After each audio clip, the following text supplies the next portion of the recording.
नमस्कार। Shri Ramakrishna Kathamrita.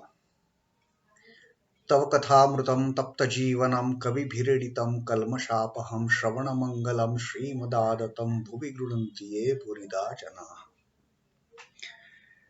Shri Ramakrishna कथामृतो प्रथम भाग सप्तम खंडो और प्रथम परिच्छेद.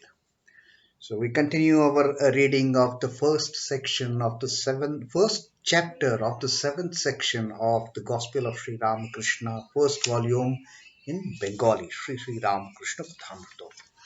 And here Sri Ramakrishna is having a talk with Sri M, Master Moshai, who has come to Dakshineshwar on 19th August 1883, and such a wonderful discussion going on.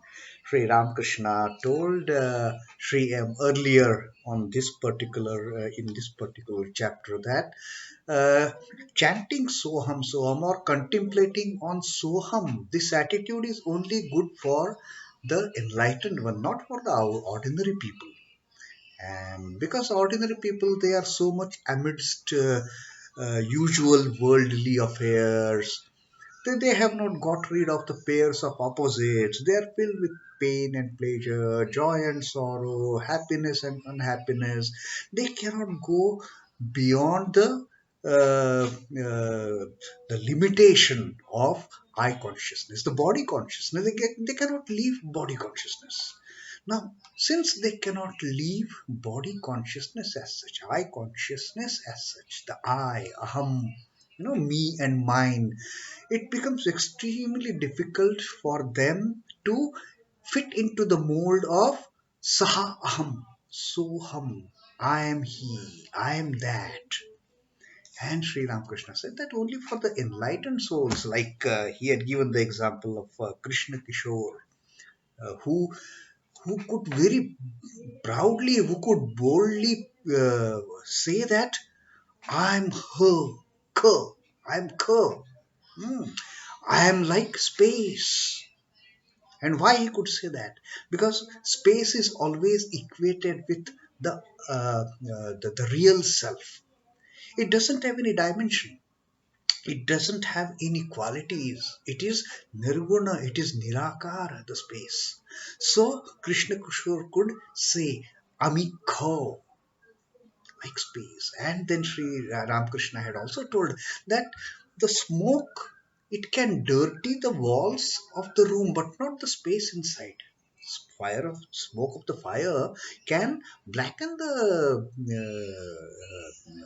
walls, the roof, but not the space. And therefore, Krishna Kishore used to say, Amikho, Arthat Akashbot, like space. And he said, but uh, Ta She Purum Bhakto. He was a great devotee, he was a great learned person, he was an enlightened soul, so he could say it. Tar mukhe a kotha borum. Saying I am space, saying I am he, it suits his saying it, but it doesn't fit for ordinary person.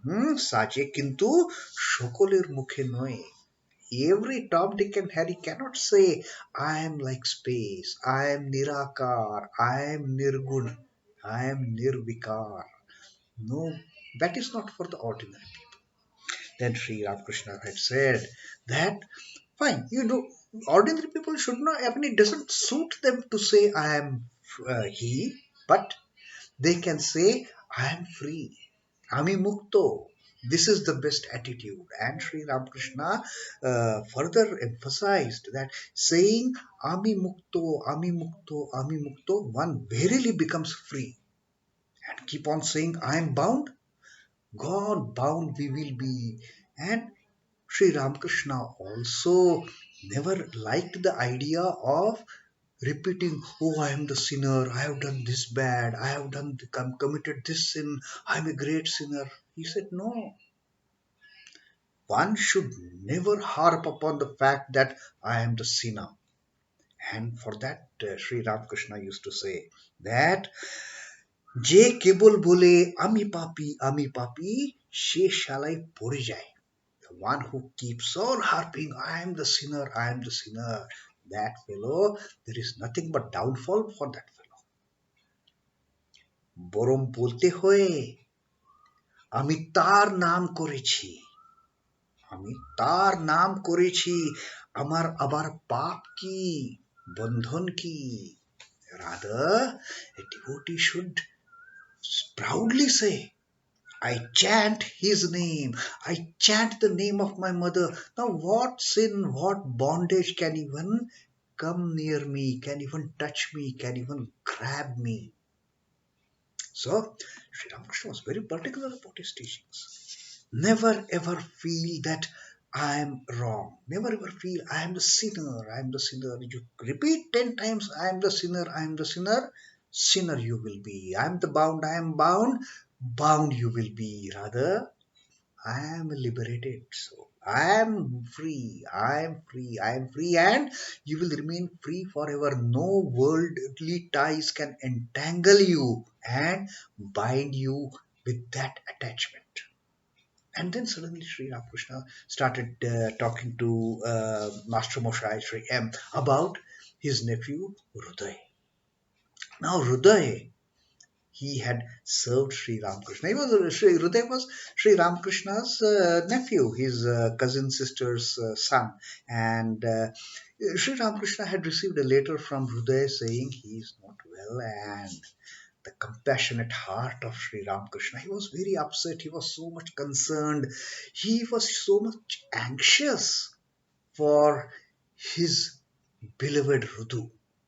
And then Sri M had also given us an introduction, a little bit of description about Hriday Ram, his nephew, as to how he was staying at Dakshineshwar. Then on one 1881 day of the Snana Yatra, where the big festival was arranged at Dakshineshwar temple. Sri Hriday had done something very, outrageous, and he was removed from, asked by the owner of the Kali temple,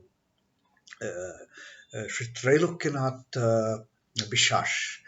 Trailokanath Bishash, son of Mathur Babu.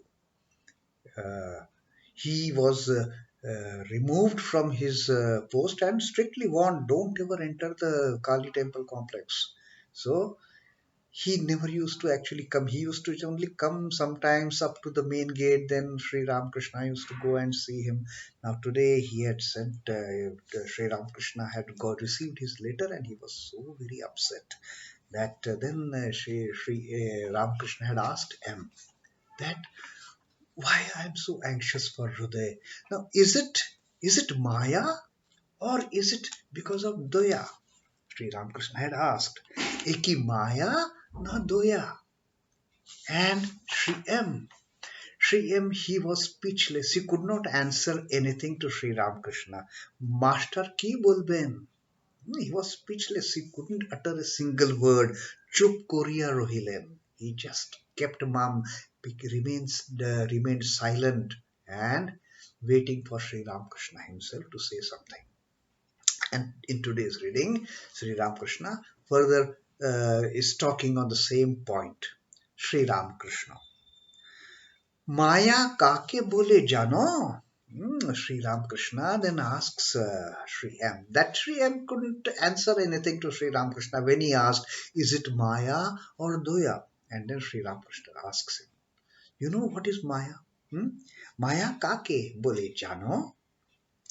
बाप माँ, भाई भोगनी, स्त्री पुत्रो, ভাগনা ভাগ্নি, ভাইপো ভাইজি, এইসব আত্মীয়ের প্রতি ভালোবাসা. The love towards parents, father, mother, brother, sister, daughter, wife, sons, then bhagna bhagni, that is Bhagna is nephews, nieces, all these relations, Bhaipo, Bhaiji, all these relations. brother's son, brother's daughter, and now love towards them. Sri Ramakrishna says, love towards these near and dear ones is Maya. এইসব আত্মীয়ের প্রতি ভালোবাসা মায়া. This love, this love that we show towards our near and dear ones, that is Maya. দয়া মানে সর্বভূতে ভালোবাসা. And what is compassion? Compassion is love for all the beings in the universe. It is not just only my parents, my family, my wife, my children, my brothers, my sisters, my siblings, my nephews, my nieces. Not only that. Compassion is love towards one and all in this creation. দয়া মানে সর্বভূতে ভালোবাসা. Now this concept of daya and maya we can understand from the teachings of our Ma. Ma used to say that you must love all. She never, taught or prescribed loving a few ones. She used to say, the whole world is your, my child. No one is a stranger. They're all your own. Love them. The whole world you love. That was Ma's teaching. That was the teaching of compassion. That was how Ma taught compassion to her disciples, to her followers. And those words, those last words of our Ma became absolutely golden letters of teaching, of her lifetime of teachings. No one is a stranger, my child. The whole world is your own. Like here Sri Ramakrishna is telling that daya mane সর্বভূতে ভালোবাসা. Don't leave anyone. Let entire creation be encompassed with your love. That is compassion. But daya and maya, that is the difference. Maya is me and mine. Me and my close ones, my parents, my family, my wife, my husband, my children, all those things, my brothers, my sisters. Then Sri Ramakrishna asks, আমার এটা কি হলো, মায়া না দয়া? Now Sri Ramakrishna has this question, that this feeling that I am having for Hruday, is it the result of maya or daya? Can it be termed as maya? Can this anxiety, can this concern that I have for Hruday, can it be termed as maya, because of maya or because of daya? Then Sri Ramakrishna says, Hruday kintu amar onek korechilo. Then Sri Ramakrishna says, but this Hruday, he has done so much for me. Onek sheba korechilo. He has served me a lot. No one had that capability of serving Sri Ramakrishna during his period of sadhana, the 12 long years of austerities he performed, the sadhana he performed. Only because of Hruday, Sri Ramakrishna could maintain his physical existence. Otherwise, he would have merged in the Trigunatirtha. He would have merged in the Nirguna. He would have merged in Nirakar. But because of Hruday, Hriday used to bring him down to the body consciousness. And then he used to eat, forcefully feed him. And Sri Ramakrishna, because of Hriday, he could survive those long years of severe austerities. Not simple just sitting and doing japa and no. Severe austerities. He had lost sleep, he had lost hunger, he had lost thirst. And in that situation, he had lost his total body consciousness.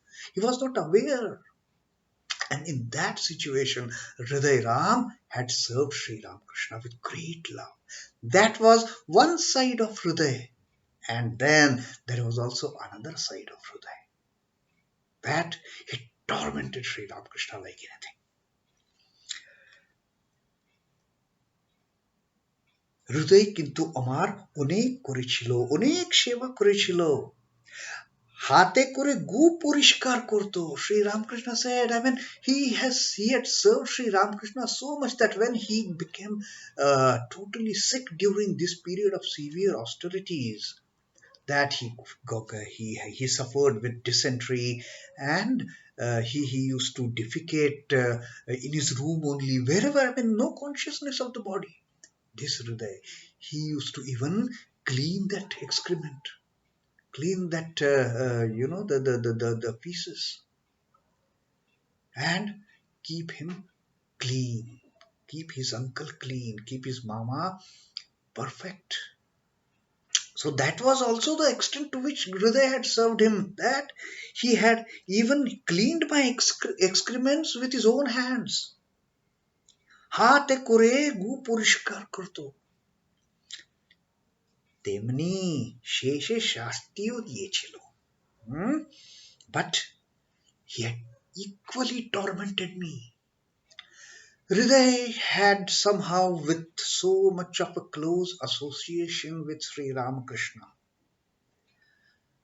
he could never get rid of his eye consciousness.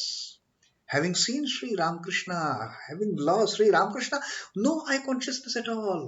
On the contrary, Hriday, his great servant, he could not lose his eye consciousness. His ego had bloated. I am serving Sri Ramakrishna. If I don't serve him, he will not leave. Because of me, he is alive. And that he became a high-headed person. And then, just to one extreme that he had served Sri Ramakrishna, he went to absolute another extreme, and he even tormented him. And Sri Ramakrishna says the kind of hardships and the hard times that Hriday had given to Sri Ramakrishna. Sri Ramakrishna says, তেমনি শেষে শাস্তিও দিয়েছিল, এত শাস্তি যে পোস্তার উপর গিয়ে গঙ্গায় ঝাঁপ দিয়ে দেহ ত্যাগ করতে গেছিল. Sri Ramakrishna said, he has tormented me to such an extent that I had got so much frustrated one day that one day I had gone to the Ganges and just thought of jumping into the Ganges and giving up my life. So much of uh, torment, and so much of harsh treatment that Hriday had given, that at one point of time I went to the Ganges with the intention of just jumping in the Ganges and enough of this life. That is Hriday. And this tendency, sometimes we are so much devoted, sometimes suddenly we become so much devoted, and at other times we are at the extreme opposite end of that devotion. So that is what one has always to be careful about. Hriday was not the only example. Like Hriday, there are thousands of examples. At one point of time, we become greatly devoted, we become greatly sincere. We don't lack any sincerity, and at other times, we take a totally different form for that matter. So, কিন্তু আমার অনেক করেছিল, and even then look at the heart of Sri Ramakrishna. At one stage they had served him so much, at another stage he had tormented him so much with his harsh treatment, with his harsh words, that he had thought of giving up the body. Still at the end Sri Ramakrishna says, but still he did so much for me. কিন্তু আমার অনেক করেছিল. এখন সে কিছু টাকা পেলে মনটা স্থির হয়ে, Says, if this fellow, Hriday, somehow if he gets some money for his survival, then I will get some peace of mind. Look, Sri Ramakrishna getting so much perturbed about this good for nothing fellow now. Hmm? Hriday, who had so much ill-treated his uncle in the later stages of his stay at Dakshineshwar, with such an arrogance, with such a high-headed attitude. Still, Sri Ramakrishna says that if this fellow can get some money, uh, এখন সে কিছু পেলে কিন্তু আমার অনেক কিছু এখন সে কিছু পেলে মনটা টাকা পেলে মনটা স্থির হয়ে if he somehow gets some money for his survival, then my mind will be at rest, then I will get peace of mind. কিন্তু কোন বাবুকে আবার বলতে যাব? Now Sri Ramakrishna couldn't even touch metal. What to talk of money as such? Not even metal he could touch. What about coins? Such a spirit of renunciation. Sri Ramakrishna is now worried that কোন বাবুকে আবার বলতে যাব? কে বলে বেড়ায়? He said, to whom so many rich devotees are coming here, but how can I say to anyone that go and give some money to Hriday? Me and asking for money? No chance. The words won't come out of Sri Ramakrishna's mouth asking for any money. No. And Sri Ramakrishna now is in a deep dilemma. He says, I wish he gets some money, but how can I say, how can I tell anyone that you get some money? And this is here the first chapter of the seventh section comes to an end. And coming to Sri Ramakrishna's the state of renunciation, that he could forget about, he couldn't even think about money. You know what happened? Let me share with you one small incident in the life of Sri Ramakrishna and our mom. Once there was some kind of calculation error. Sri Ramakrishna was paid salary, I mean, some kind of remuneration from the temple trust. Once there was some mistake in calculation. So Sri Ramakrishna and Ma, they were talking one day, and Ma came to know that there has been some miscalculation, and Sri Ramakrishna's, I mean, he didn't get that, I mean, the money was not handed over what it was due. Lesser amount was handed over. Then so our Ma once just told Sri Ramakrishna, I think that we should bring this out to the notice of the authorities of this temple. Sri Ramakrishna said, what? Begging for money? No, I can never do that in my life. And Sri Ramakrishna could not even utter the word money. And then Ma thought, such a spirit of renunciation my husband has. The great Lord of renunciation is Sri Thakur. And then that is how Sri Ramakrishna also taught Ma the spirit of renunciation. That Ma further started teaching her disciples also, her devotees also. So that was Sri Ramakrishna's renunciation, the height of renunciation. Although he was a householder, he was married, but no thought of money. Why money? No thought of any material thing at all. That was Sri Ramakrishna. So with that, we complete our reading the first chapter of the seventh section of Sri Ramakrishna Kathamrita Pratham Pratham, first volume. So till then, Om Namah Shri Bhagavate Ramakrishnaya. Sri Ramakrishna Arpanamastu. Jai Thakur, Jai Ma, Jai Swamiji.